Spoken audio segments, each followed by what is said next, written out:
काली मने लागे वृंदावन नीको, काली मने लागे वृंदावन नीको, लाली मने लागे वृंदावन नीको।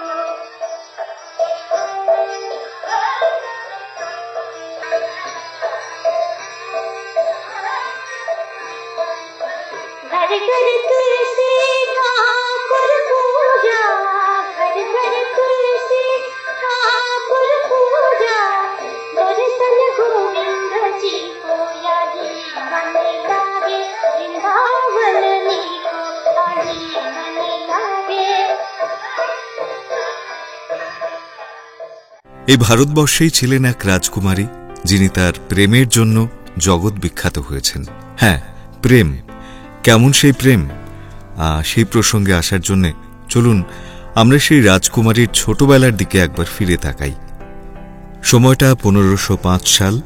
রাজস্থানের পালির পাথুরের রাস্তা দিয়ে বাদ্যি বাজিয়ে চলেছে বিয়ের শোভাযাত্রা। প্রাসাদের জানলা দিয়ে রাজকুমারীর সেই দৃশ্য দেখে তার মায়ের কাছে দৌড়ে গেল। মাকে বলল, মা ওটা কি? মা বললেন, বিয়ের শোভাযাত্রা চলেছে, ওই যে গাড়িতে বর রয়েছে। ছোট্ট রাজকুমারী আবদার করল, আচ্ছা আমার বর কই মা?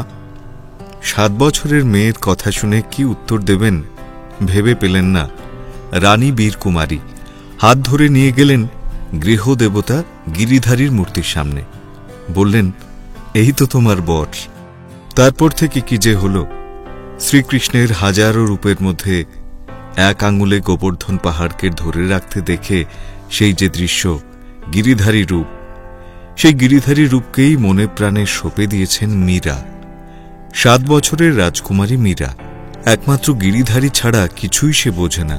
তার জগৎ জুড়ে শুধুই শ্রীকৃষ্ণ। ক্ষত্রিয় রাজপুত কন্যার এই আচরণে বিস্মিত প্রাসাদের সবাই।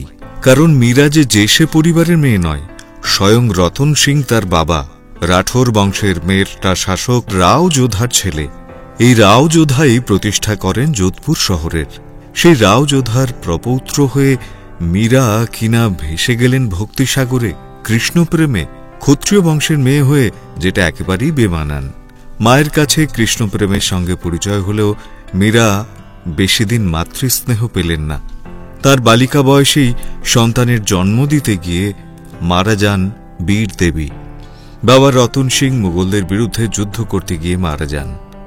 বাবা মাকে হারিয়ে রাজকুমারী মীরা বড় হন ঠাকুরদা এবং জেঠু রাও ভীমার কাছে, বৈষ্ণব ধর্মাবলম্বী।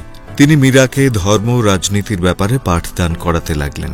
পাশাপাশি গান ও শিল্পচর্চায়ও পারদর্শিনী হয়ে উঠলেন মীরা।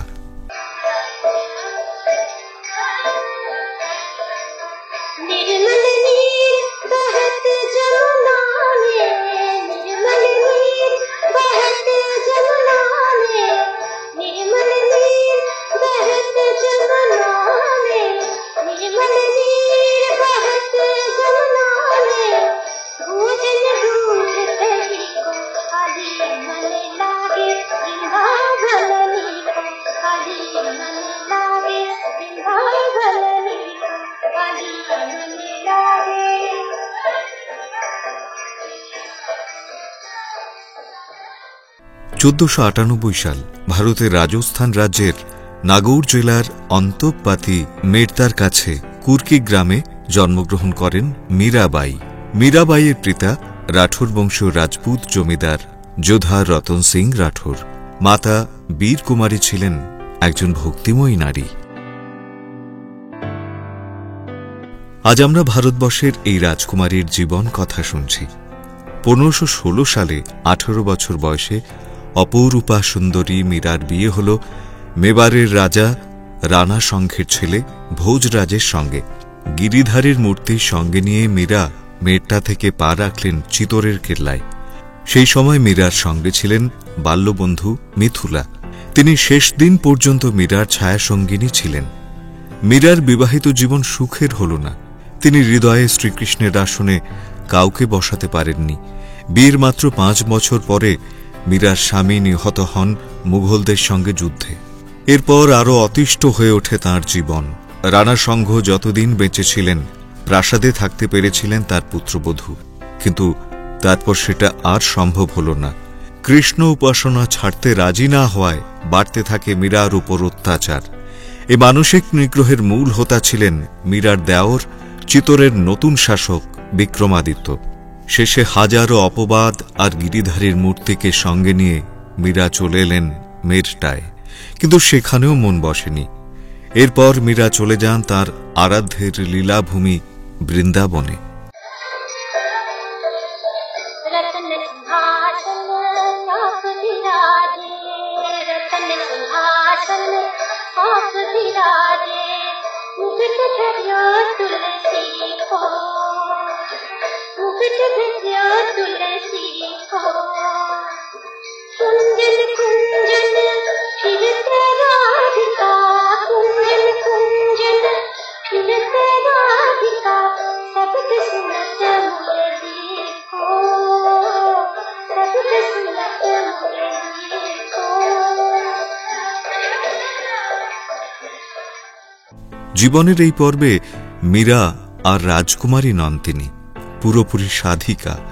এই সময় বৃন্দাবনে ছিলেন চৈতন্যের শিষ্য।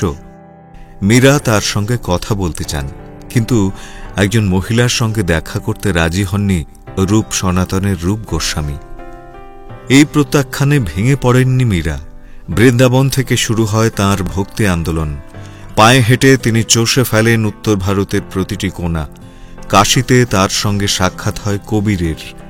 দেশ জুড়ে তীব্র ভক্তি আন্দোলন তখন চলছে। কবিরের দোহার মতো ছড়িয়ে পড়ে মীরার ভজন। রাজস্থানী, ব্রজবুলিয়ার, হিন্দিতে মেশানো এই ভজন একই সঙ্গে ভক্তি, প্রেম আর বিরহের কথা বলে চলল। সরল ছন্দে বাঁধা এই ভজনের পদ মধ্যযুগে ভারতের ভক্তি আন্দোলনের প্রধান অস্ত্র হয়ে উঠল। মীরার খ্যাতি এবং আধ্যাত্মিকতা লোকমুখে প্রচারিত হতে হতে এমন হল, মোগল সম্রাট আকবরের কানে সে সংবাদ পৌঁছে গেল। সম্রাট আকবর ভিক্ষুকের ছদ্মবেশে তানসেনকে সঙ্গে নিয়ে হাজির হলেন মীরার কাছে।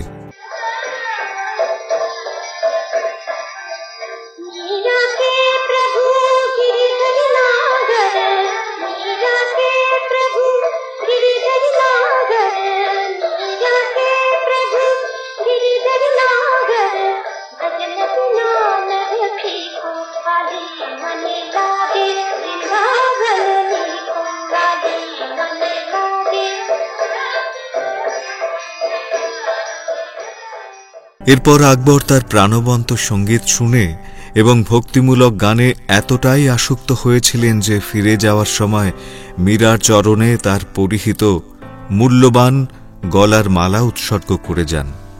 জীবনের শেষ দিনগুলো গুজরাতের দ্বারকায় কাটিয়েছেন মীরা। মন্দিরে গিরিধারীর মূর্তিতে বিলীন হয়ে যান তিনি। তাকে হত্যা করার জন্য অনেক চেষ্টা করেছিলেন দেওর বিক্রমাদিত্য। মীরাকে হত্যা করতে যাওয়ার বিভিন্ন কাহিনীর মধ্যে সবচেয়ে বেশি চর্চিত যে কাহিনী তা হল চরণামৃত বলে দেওয়া হয় বিষ। সে বিষ মীরা পান করেছিলেন, কিন্তু শ্রীকৃষ্ণের অপার কৃপায় তা বদলে গিয়ে চরণামৃতে পরিণত হয়।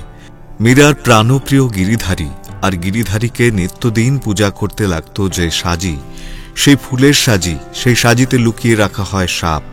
কিন্তু দৈব কৃপায় সাপ পাল্টে গিয়ে ফুলের মালা হয়ে যায়। এই রাজপুত নারী শিখিয়ে গেছেন বিশ্বাসে মিলায় বস্তু, তর্কে বহুদূর। কৃষ্ণ প্রেমে বিলীন হতে প্রাসাদের বিলাসিতা ত্যাগ করতে দ্বিধা করেননি তিনি।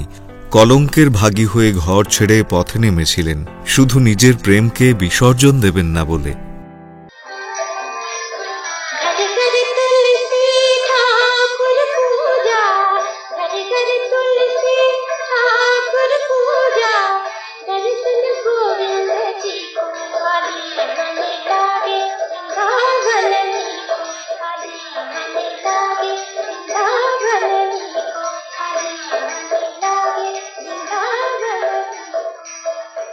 আজ আমরা এই অবসরে খুব সংক্ষেপে শুনলাম ভারতের এক রাজকুমারীর অমর প্রেম কাহিনী। মীরাবাইয়ের জীবন সম্পর্কে আপনার অনুভবের কথা, আপনার ভালো লাগার কথা জানালে আমরা অনুপ্রাণিত হব, উৎসাহিত হব। নমস্কার।